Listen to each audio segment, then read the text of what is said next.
नमस्कार, आप देख रहे हैं विश्व इंडिया टीवी न्यूज। खबरें लेकर हाजिर हूं मैं वर्षा सिंह और अब बढ़ते हैं आज की खबरों की ओर। उज्जैन से 30 किलोमीटर दूर गांव बिछड़ौद में लव जिहाद के मामले में आरोपियों के घर पर ग्रामीणों ने हंगामा किया। मामले में तनाव की स्थिति को देखते हुए उज्जैन से भारी पुलिस फोर्स बिछड़ौद भेजा गया। दरअसल मामला एक वीडियो वायरल होने से शुरू हुआ। बताया गया है कि बिछड़ौद के एक हिंदू लड़की का मुस्लिम लड़के के साथ वीडियो वायरल हुआ था, जिससे ग्रामीणों में आक्रोश है। उन्होंने फरमान को घटिया थाना पुलिस के हवाले कर दिया और उनके साथ अन्य आरोपियों की गिरफ्तारी की मांग करने लगे। उन्होंने अन्य आरोपियों की गिरफ्तारी की मांग करते हुए मंगलवार को बिछड़ौद बंद का आह्वान कर दिया। इस बीच हिंदुवादी संगठन भी बिछड़ौद पहुंच गए। मामले की गंभीरता को देखते हुए एसपी प्रदीप शर्मा सहित एडिशनल एसपी और आला अधिकारी मौके पर पहुंच गए। आरोपियों की गिरफ्तारी और उनके घर तोड़ने की मांग के बीच भीड़ उग्र हो गई और उन्होंने आरोपियों के घर पर पथराव कर दिया। सातों आरोपी फरमान निवासी बिछड़ौद, इकरार निवासी बिछड़ौद, उजैर पठान, राजा रंगरेज, जुबैर मंसूरी, जुनैद मंसूरी और फैज़ खान को रात में पुलिस ने हिरासत में ले लिया। उनसे पूछताछ चल रही है। सभी के मोबाइल का डेटा साइबर की टीम एनालिसिस कर रही है। अभी स्थिति नियंत्रण में है। दीदी बताइए, क्या कुछ मामला हुआ, किस मामले को लेकर आज आपने जो है कार्रवाई की? ये मामला पूरा लव जिहाद का है, जो कि हिंदू बहन बेटियों को षड्यंत्र पूर्वक फंसाया जाता है। खासकर मध्यम वर्गीय परिवार या गरीब परिवार की बच्चियों को उनको लालच दिया जाता है, कहीं मोबाइल का लालच, कहीं अच्छे कपड़ों का लालच।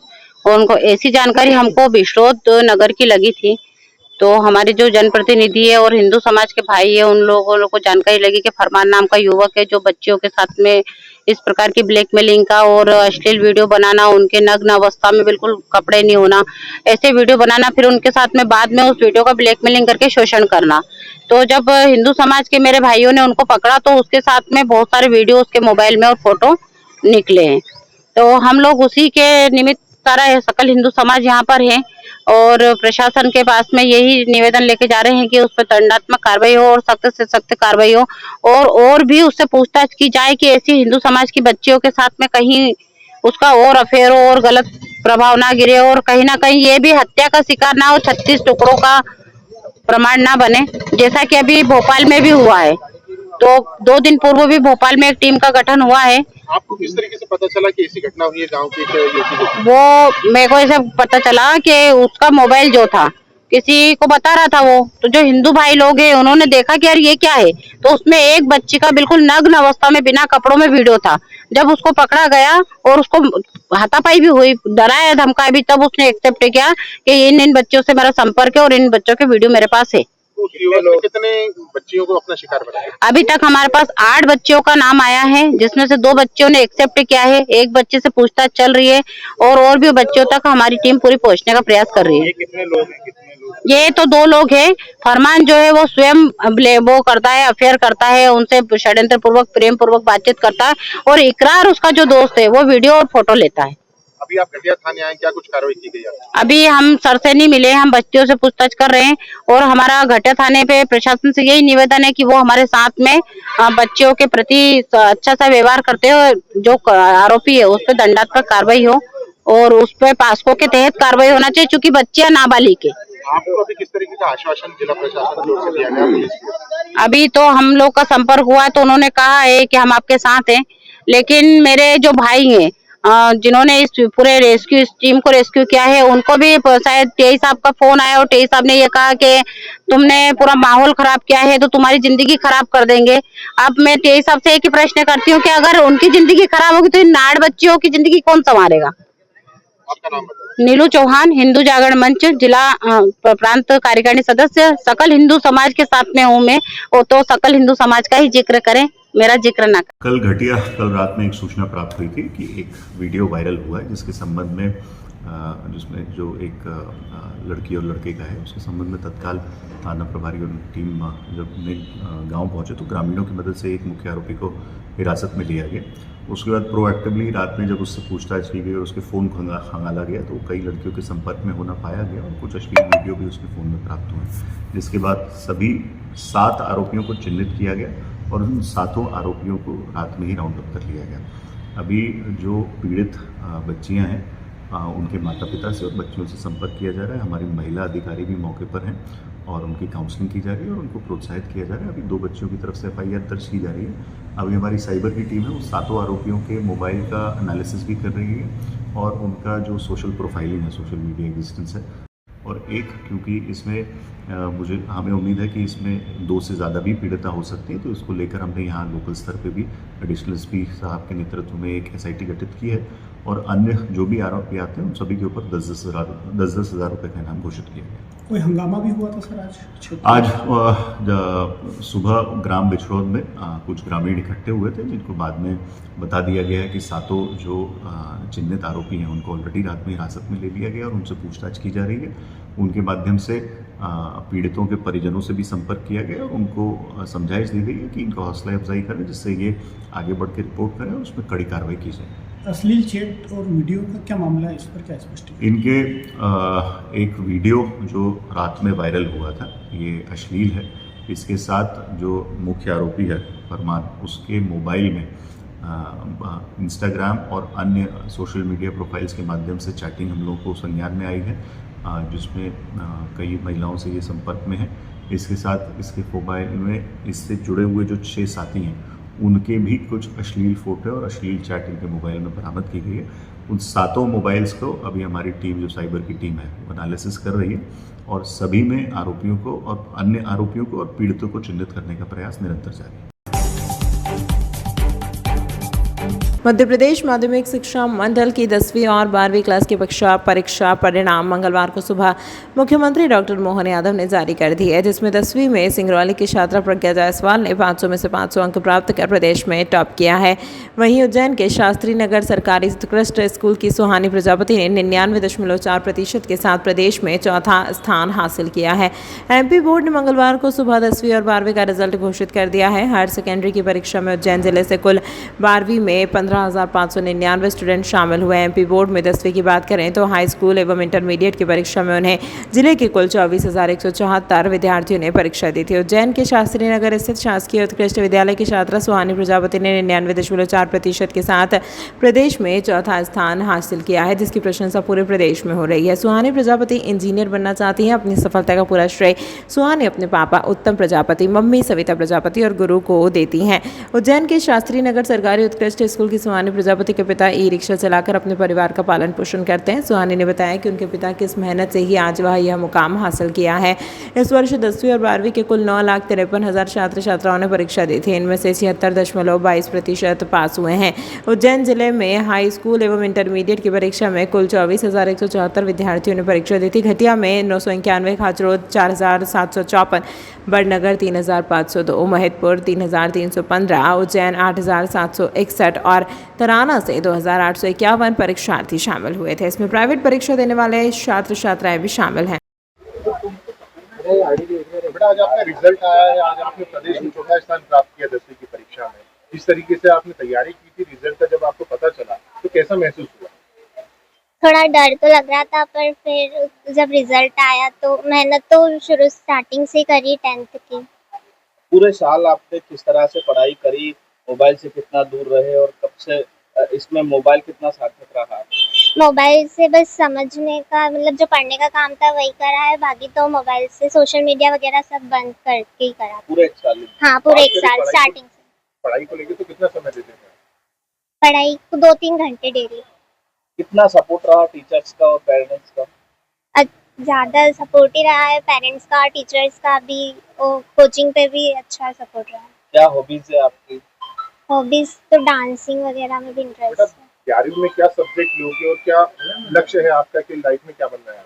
मैथ्स लेना, इंजीनियरिंग करना, IIT, JEE वगैरह देना। आपका नाम बताओ। सुहानी प्रजापति। कितने परसेंट बना है? 99.4। Thank you. क्या शुभ नाम आपका? मेरा नाम आस्था राय है। अच्छा, मैं government excellence higher secondary school Ujjain से हूँ। मैं 12th आर्ट्स में थी। अच्छा, मेरा रिजल्ट आया है 95%। आपने जो इतना मेहनत करी, जो रिजल्ट आया उसके लिए बहुत बहुत बधाई हो। धन्यवाद। पर ये आपने बताया इसके लिए कितने घंटे मेहनत करी आपने? मतलब ऑलमोस्ट 2-3 घंटे पढ़ाई की थी एक्स्ट्रा, और स्कूल के बाद, और सर ने बहुत कोऑपरेट किया तो ऐसा नहीं था कि हम घर जाके मतलब स्कूल में एक्स्ट्रा नहीं पढ़ सकते, हम सब स्कूल में ग्रुप स्टडी करते थे, तो सर का बहुत कोऑपरेशन था। आपका लक्ष्य क्या आगे है? आप क्या बनना चाहते हैं? सर प्रोफेसर, कॉलेज प्रोफेसर बनना है, संस्कृत लैंग्वेज में। आपकी कोई हॉबी है? सर म्यूजिक वगैरह। परिवार का कितना सहयोग रहा? आप परिवार के? सर परिवार का भी फुल सपोर्ट रहा, मेरे पेरेंट्स बहुत सपोर्टिव हैं, मेरी सिस्टर भी काफ़ी सपोर्टिव है मेरे लिए, और बाकी सबने अच्छा खासा योगदान दिया है मेरे। 10th में कितना रिजल्ट बना? 92.2%।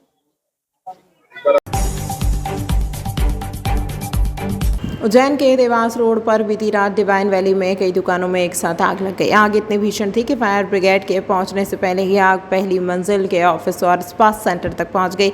आग से बाहर रखी बाइक भी जलकर राख हो गई। प्राप्त जानकारी के अनुसार देर रात लगभग 3 बजे देवास रोड स्थित डिवाइन वैली शॉपिंग मॉल स्थित पंचायत पान सेंटर में आग लगी। आसपास की कई दुकानों को भी अपनी चपेट में ले लिया। देखते ही देखते आग ने विकराल रूप धारण कर लिया और पहली मंजिल के ऑफिस और स्पा सेंटर तक पहुंच गई।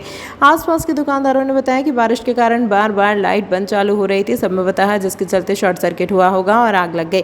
सूचना पर पहुंची फायर ब्रिगेड की 2 गाड़ियों ने आग पर काबू पाया। शॉर्ट सर्किट की वजह से आग लगी है।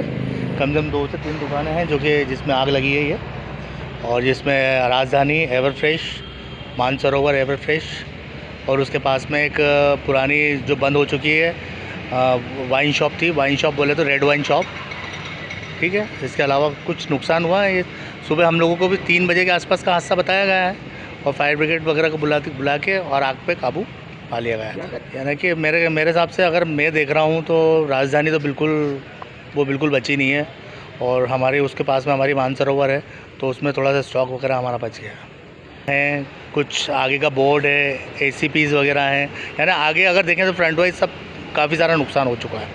हम लोग विदिन 12:30-1 बजे तो हम लोग घर जाते हैं, क्योंकि यहाँ का थोड़ा सा माहौल चलता है, और ये हादसा करीब 3-3:30 बजे के आसपास का बताया जा रहा है। जी नमस्ते, मेरा नाम बंटी गोस्वामी। लगने का संकेत दिखा मेरे को, वायर वगैरह जलने की बदबू आई, और उसमें मैंने उठ के देखा तो आग लग रही थी अंदर ही अंदर, और फिर मैंने इधर उधर देखा तो कोई नहीं दिखा। फिर मैंने रोड पे आके एक दूसरे को बुला के हेल्प मांगी, और दूसरों ने फ़ोन लगाया फायर ब्रिगेड पे ने, पुलिस वालों को, तब जाके आई। फिर करीब 40 से 1 मिनट तक इंतज़ार करा फायर ब्रिगेड का। उसके बाद गाड़ी आई 3-4 दमादम, और फिर आग बुझाना शुरू कर दिया उन्होंने। काय की दुकानें थी यहाँ? एक तो ये 2 दुकान तो पान की नींद की है, बीड़ी सिगरेट, विमल पाउच, ठंडा वगैरह नहीं ये है। कितने बजे? और ये 2:45 बजे से देखा मैंने। सही साठ तो मेरे को नॉलेज तो यही 2:45 बजे से। बाहर गाड़ियाँ भी जली हैं? हाँ, बाहर गाड़ियाँ पड़ी थी वो तो, पर बाद में आग ने स्पीड पकड़ी तो उसके बाद आग में जला ली गाड़ी। ऊपर भी दुकानों में आग लगी, तो ऊपर क्या ऑफिस? ऊपर ऑफिस है ये सर वगैरह का बैठने का, और पास में एक ऊपर दूसरा ऑफिस ही है सारे। लगभग कितने का नुकसान हो क्या? ये तो मेरे को नॉलेज नहीं है। क्या नाम है आपका? जी मेरा नाम मेहरबान परमार है। भैरवगढ़ स्थित मां बगलामुखी धाम मंदिर में मठाधीश योगी पीर रामनाथ महाराज के सानिध्य में यह उत्सव आयोजित किया गया। वैशाख शुक्ल पक्ष की अष्टमी को मां बगलामुखी पर प्राकट्य उत्सव हुआ। इस दिन उज्जैन स्थित मंदिर में सुबह देवी का महाअभिषेक पूजन किया गया। इसके बाद वस्त्रों और सोने चांदी के आभूषणों से श्रृंगार किया गया। शाम को 56 भोग लगाकर महाआरती की गई। दिन भर मंदिर में हवन, जप और देवी पाठ बटुकों की ओर से करवाए गए। महाआरती के बाद भक्तों को देर रात तक महाप्रसादी का वितरण किया गया। आपको बता दें कि यह मंदिर अपने आप में बहुत शक्तिशाली है। मां बगलामुखी ने स्वयं गांधीपति महाराज को स्वप्न देकर यहां स्थापित हुई थी। जो भी यह भक्त यहां पर अपनी मनोकामना लेकर पहुंचते हैं, उनकी सारी मनोकामनाएं पूरी करती हैं मां। यह कारण है कि आज बड़ी संख्या में गिरते पानी में लोगों ने बगलामुखी जयंती बड़े ही हर्षोल्लास के साथ मनाई। माँ बगलामुखी माता का प्रकट उत्सव है। आज का दिवस अष्टमी का दिन माँ बगलामुखी का रूप धारण करके धरती पे प्रकट हो गई। माँ का उद्देश्य ये सब शत्रु को नाश करने, विजय दिलाने के लिए हेतु ये माँ बगलामुखी रूप धारण किया था। इसी प्रकार से हम लोग माँ बगलामुखी माता के यहाँ बगलामुखी मंदिर में माँ का अभिषेक करवाया। रात को 12 बजे अभिषेक पूजा अर्चन करा। सुबह से यहाँ पर श्रृंगार पूजन चल रहे हैं। तो शाम को 9 बजे यहाँ पर विशेष आरती करा जाता है। 54 प्रकार का नैवेद्य का भोग लगा के पूरी 251 ब्राह्मण द्वारा सब भोजन प्रसादी सब भक्तों लोग बहुत दूर दूर से आया है, इंदौर से कुछ उज्जैन से मिलने वाला बहुत लोग आकर के माँ का ये महा आरती का लाभ लिया। आज का दिन बगुलामुखी माँ शैलेंद्रनाथ जी महाराज जी है, कामाख्या में रहते महाराज जी भी माँ का प्रकटोत्सव में शामिल हुए। अन्य भक्त लोग भी दिन भर आकर गए यहाँ दर्शन करने के लिए। आज का दिन माँ बहुत खुशी मना रहे माँ प्रकटोत्सव के दिन की, इसलिए आज नैवेद्य प्रसाद या विशेष आरती करा जाता है। माँ का प्रकटोत्सव का दिन बर्थडे के ऐसे रूप में माना जाता है, इसलिए माँ के लिए आज सब श्रद्धालु भक्त लोग अपनी इच्छा से केक काट के माता जी को केक प्रसाद नैवेद्य लगाए। बगलामुखी माई उज्जैन में नलखेड़ा के बाद ये दूसरा स्थान बन गया माई के महाकाल के बगल में। और ये बगलामुखी तंत्र की 10 महाविद्याओं में से 8वीं महाविद्या है। पहली प्रथमा महाविद्या कालिका है, दूसरी महाविद्या तारा है, तीसरी महाविद्या बाला त्रिपुरा सुंदरी षोडशी महाविद्या है, चतुर्थ महाविद्या भुवनेश्वरी है, पंचमी महाविद्या भैरवी है, छठवीं महाविद्या छिन्नमस्तिका है, 7वीं महाविद्या धूमावती है, 8वीं महाविद्या ये बगलामुखी है। ये 8वीं महाविद्या समस्त प्रकार के शत्रुओं का विनाश करती है। तो हमारे राष्ट्र के हमारे धर्म के जितने भी शत्रु हैं उन सब का दमन हो जाएगा और हमारे देश में सुख शांति रखेगी। ये बगलामुखी माई का काम यही है, शत्रुओं का दमन करना। तो हमारे राष्ट्र और धर्म के जो दुश्मन हैं उनका नाश करे और हमारे राष्ट्र के लोगों को सद्बुद्धि दे और सही समय पर सही निर्णय लेने की क्षमता दे। ऐसा भगवती से प्रार्थना पूजा की है। कल रात से माई का अभिषेक वगैरह चल रहा है, खूब पूजा अर्चना खूब ठाट बाट से चल रहा है। पूरे देश में शांति व्यवस्था बनाए रखनी है। अध्यक्ष प्रमोद सिंह भदौरे एवं प्रांतीय मीडिया प्रभारी अखिलेश तिवारी ने जानकारी देते हुए बताया कि कार्यक्रम शुरू करने से पहले मुख्य अतिथियों द्वारा मां सरस्वती जी की तस्वीर पर माल्यार्पण एवं दीप प्रज्वलन कर कार्यक्रम का प्रारंभ किया गया।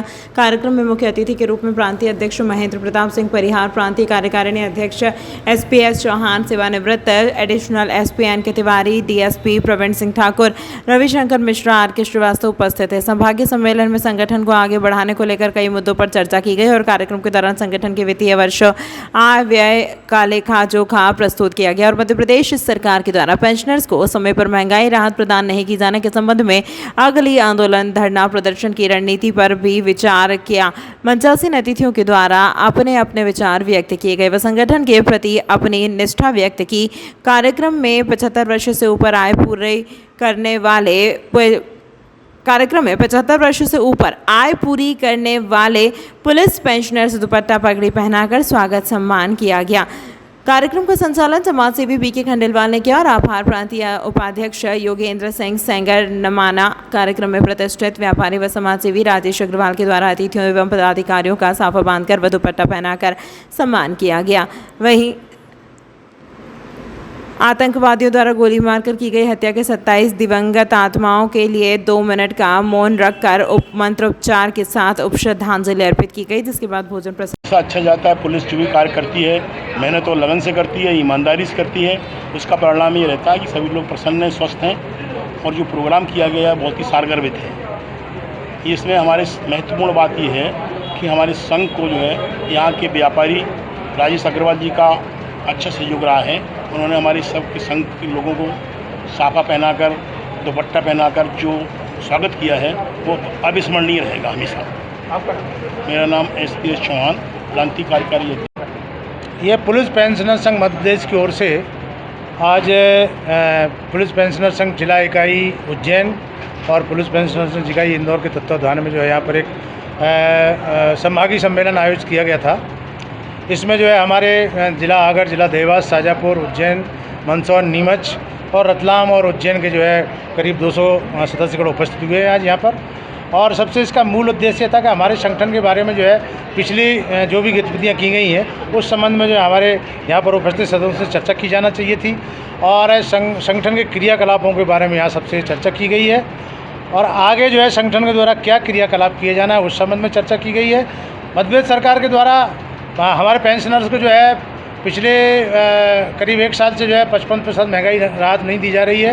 इन्होंने नियमित कर्मचारियों को 55% दे दिया है और पेंशनर्स को जो है अभी तक नहीं दिया है। केवल 3% का इन्होंने घोषणा जरूर की है, लेकिन उसके भी अभी तक आदेश जारी नहीं किए।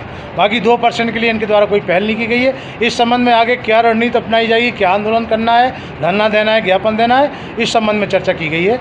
आज हमारे बीच यहाँ जो है 75 वर्ष से ऊपर के जो हमारे वृद्ध पेंशनर्स थे और 84 वर्ष 80 वर्ष के जो भी वृद्ध पेंशनर थे, संगठन के द्वारा जो है उनका साल श्रीफल और पगड़ी और दुपट्टा पहनाकर संगठन को स्वागत किया गया है। यहाँ हमारे व्यवसायी राजेश अग्रवाल जी जो है हमारे प्रांतीय कार्यवाहक अध्यक्ष श्री चौहान साहब के मित्र हैं, उनके द्वारा जो है यहाँ पर सभी को जो है साफा बांधकर और दुपट्टों से सभी को स्वागत किया गया है। उनके लिए मैं बहुत बहुत बधाई और उनको जो है बहुत बहुत बधाई देता हूँ, शुभकामनाएं देता हूँ। आज हमारे बीच यहाँ पर जो है 7 DSP साहिबान जो निवृत्त हैं, सेवानिवृत्त हैं, वो भी उपस्थित हुए थे, उनका सम्मान किया गया है। हमारे जिलाध्यक्ष जो भी देवास, शाजापुर, उज्जैन और यहाँ से पधारे थे, उनका सम्मान किया गया है। और जितने भी हमारे सदस्यगण यहाँ उपस्थित हुए थे, सबका दुपट्टे के साथ सम्मान किया गया है। एक मिनट। और हमारे पिछली 1 साल में जो भी दिगंबत हमारे पेंशनर्स हुए थे और 22 अप्रैल 2025 को पहलगांव में जो आतंकी हमला हुआ था, वहाँ जो 28 जो पर्यटक हमारे मारे गए थे, उन सभी को जो है 2 मिनट का मौन रखकर श्रद्धांजलि अर्पित की गई संगठन द्वारा। मेरा नाम महेंद्र प्रताप सिंह परिहार, मैं संस्थापक और प्रांतीय अध्यक्ष पुलिस पेंशनर संघ, और पूरा जो है वित्तीय वर्ष का जो है यहाँ संगठन का लेखा जो भी प्रस्तुत किया गया है। आज खबरों में फिलहाल इतना ही। कल फिर मुलाकात होगी कुछ नई रोचक खबरों के साथ। तब तक के लिए आप देखते रहिए विश्व इंडिया टीवी न्यूज। अब सुनेगा भारत।